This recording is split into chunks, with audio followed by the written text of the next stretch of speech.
Assalamualaikum warahmatullahi wabarakatuh. Waalaikumsalam warahmatullahi wabarakatuh. Gimana kabarnya anak-anak hari ini?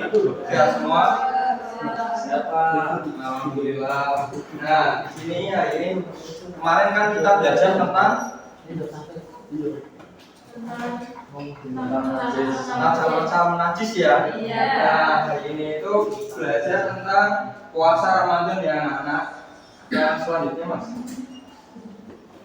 Sebelum masuk ke materi, Bapak akan menjelaskan tujuan pembelajaran terlebih dahulu ya. Yang pertama itu peserta didik mampu menjelaskan pengertian puasa Ramadan. Yang kedua, peserta didik mampu menyimpulkan dasar hukum puasa Ramadan berdasarkan ayat-ayat Al-Quran. Yang ketiga, peserta didik mampu membedakan syarat wajib dan syarat sah puasa Ramadan. Yang keempat adalah peserta didik mampu menjelaskan hal-hal yang membatalkan puasa Ramadan. Yang terakhir adalah peserta didik mampu menuturkan rukun-rukun puasa Ramadan.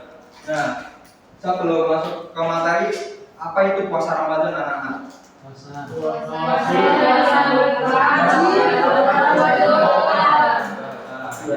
Mungkin sebagian dari kalian itu sudah paham ya. Ya, selanjutnya. Jadi apa itu puasa? Puasa adalah menahan diri dari makan, minum, dan segala sesuatu yang membatalkan puasa sejak terbitnya fajar hingga terbenamnya matahari dengan niat karena Allah Ta'ala. Nah, jadi puasa itu menahan diri dari makan, minum, dan segala sesuatu yang membatalkan puasa selain dari makan minum tersebut. Seperti contohnya itu kalau bagi perempuan adalah haid dan nifas, kalau bagi laki-laki itu mungkin muntah ya, muntahnya disengaja. Nah, selanjutnya itu puasa itu, nah di sini adalah ada hukum perintah puasa Ramadan. Nah, di sini Bapak meminta kalian semua untuk membaca bersama ya anak-anak. Bismillahirrahmanirrahim. Ya ayyuhalladzina amanu kutiba alaikumusiyam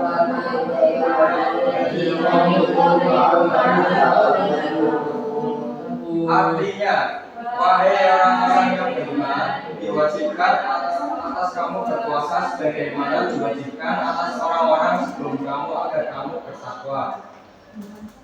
Al-Baqarah ayat 183.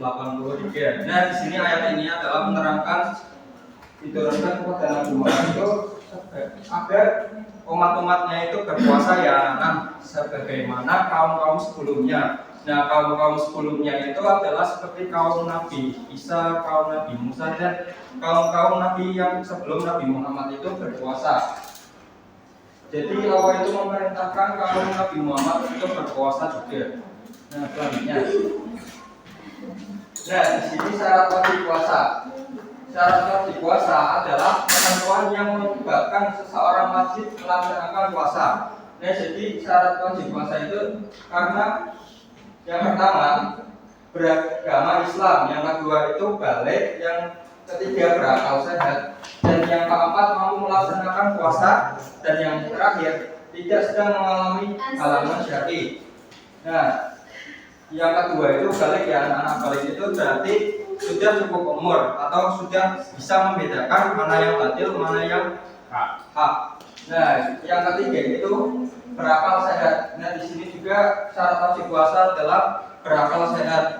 Nah, bagi orang-orang gila itu tidak wajib puasa karena ya tidak memiliki syarat wajib puasa tersebut. Yang keempat adalah mampu melaksanakan puasa. Nah, di sini mampu melaksanakan puasa itu seperti ya badannya sehat, fisiknya sehat, dan yang lain sebagainya. Nah, mampu dalam makna ini itu kan Islam itu ada keringanan ya, seperti ibu hamil atau orang tua. Jadi kan mereka tersebut itu tidak mampu untuk melaksanakan puasa. Jadi bisa untuk Islam itu bisa diringankan dengan membayar fidyah. Yang terakhir adalah tidak sedang mengalami halangan syar'i. Halangan syar'i ini adalah seperti bepergian jauh atau musafir ya anak. Nah, selanjutnya adalah syarat sah puasa. Nah, jadi syarat sah puasa adalah ketentuan yang harus dipenuhi agar puasa yang dilaksanakan menjadi sah. Yang pertama apa itu anak? Beragama Islam. Yang kedua adalah mumayyiz. Mumayyiz itu adalah bisa membedakan antara baik dan buruk. Yang ketiga, suci dari haid dan nifas. Yang keempat, dilaksanakan pada waktu yang diperbolehkan untuk berpuasa. Dan yang kelima adalah berniat puasa pada malam hari. Nah, di sini syarat sah puasa itu beragama Islam juga ya, seperti syarat wajib puasa. Yang kedua itu mumayyiz. Nah, mumayyiz itu bisa membedakan mana yang benar, mana yang salah. Nah, untuk anak-anak kecil kan belum bisa membedakan mana yang benar, mana yang salah. Jadi mereka itu tidak wajib melaksanakan puasa, tapi wajib untuk diajarkan untuk berpuasa karena agar kedepannya itu bisa mengikuti ibadah puasa ya, untuk terbiasa. Nah, yang ketiga itu suci dari haid dan nifas bagi perempuan. Nah, yang keempat dilaksanakan pada waktu yang diperbolehkan untuk berpuasa. Nah, di sini adalah contohnya itu mungkin pada bulan Ramadan dan bulan-bulan yang dilaksanakan puasa sunnah ya. Yang kelima itu berniat puasa pada malam hari. Nah, jadi puasa itu niatnya bukan pada siang hari ya, lebih baik itu pada malam hari setelah bertarawih. Nah, lanjut Mas. Selanjutnya adalah hal-hal yang membatalkan puasa. Nah, di sini ada makan dan minum dengan sengaja. Yang kedua adalah muntah dengan sengaja. Nah, di sini muntah dengan sengaja itu bisa membatalkan puasa ya. Jadi kalian semua itu nggak boleh, mulutnya itu tidak boleh disogok-sogok ya, ditusuk-tusuk ya, agar tidak muntah dengan sengaja. Yang ketiga itu keluar mani dengan sengaja. Dan yang keempat adalah haid atau nifas bagi perempuan. Yang kelima itu murtad, keluar dari agama Islam. Nah, di sini juga yang kelima itu adalah kalian itu supaya hati-hati dalam hal-hal bercanda kepada teman ya, karena takutnya itu tiba-tiba murtad pada saat menjalani ibadah puasa. Mas. Nah, di sini apa saja rukun puasa? Jadi rukun puasa itu ada dua ya anak-anak. Yang pertama itu niat puasa, yang kedua adalah menahan diri dari hal-hal yang membatalkan puasa. Selanjutnya, sunah-sunah puasa. Nah, di sini sunah-sunah puasa itu ada 7. Yang pertama itu makan sahur, mengakhiri sahur, menyegerakan berbuka puasa, berdoa ketika berbuka, memperbanyak membaca Al-Quran, memperbanyak sedekah, dan melaksanakan sholat tarawih. Kalian semua udah pada capek ya, udah pada bosen ya. Mungkin kita explain terlebih dahulu ya. Oke. Jadi permainannya itu seperti ini. Kalau Bapak bilang tepuk 1, kalian tepuk 1. Kalau Bapak bilang tepuk 2, kalian jangan tepuk. Kalau Bapak bilang tepuk 3, kalian tepuk 3. Paham nggak? Paham ya? Kita mulai ya anak-anak ya. Tepuk 1, tepuk 2. Udah bosan nih. Tepuk 3, tepuk 1, tepuk 3, tepuk 2. Nah, udah mulai fokus nih. Oke, Bapak lanjut ya. Selanjutnya Mas. Aduh, udah kesimpulan nih ternyata.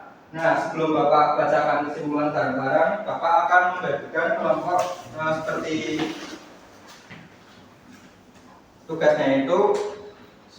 Contohnya itu si Ahmad nih. Si Ahmad itu menjalankan ibadah puasa, tetapi Ahmad itu dalam beribadah sering berkata kasar, sering berkata yang cemooh kepada teman-temannya.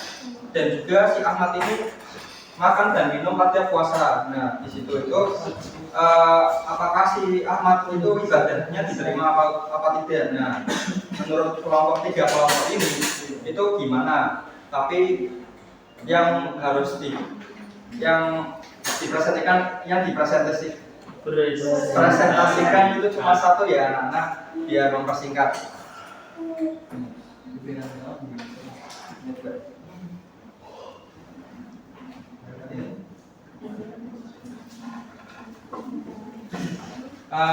Mungkin sudah cukup ya diskusinya ya. Bapak minta tolong untuk kelompok ketiga ya untuk dibacakan jawabannya hasil diskusinya. Baik, jadi persahabatan ya. Jadi kasusnya tadi Ahmad sedang melaksanakan puasa, tetapi Ahmad itu sering berkata kasar dan marah kepada temannya.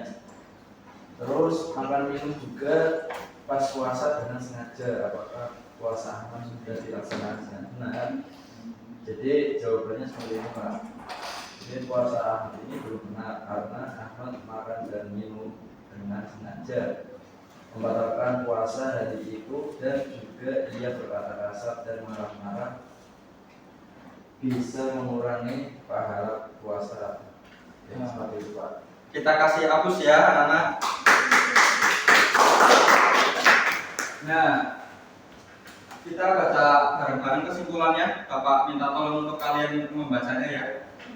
Puasa merupakan ibadah yang memiliki banyak hikmah bagi kehidupan seorang muslim. Melalui puasa, seseorang dapat meningkatkan ketakwaan kepada Allah Subhanahu wa Ta'ala, melatih kesabaran dan pengendalian diri, serta menumbuhkan rasa syukur atas berbagai nikmat yang diberikannya. Selain itu, puasa juga menumbuhkan kepedulian sosial terhadap sesama dan membiasakan sikap disiplin serta tanggung jawab dalam kehidupan sehari-hari.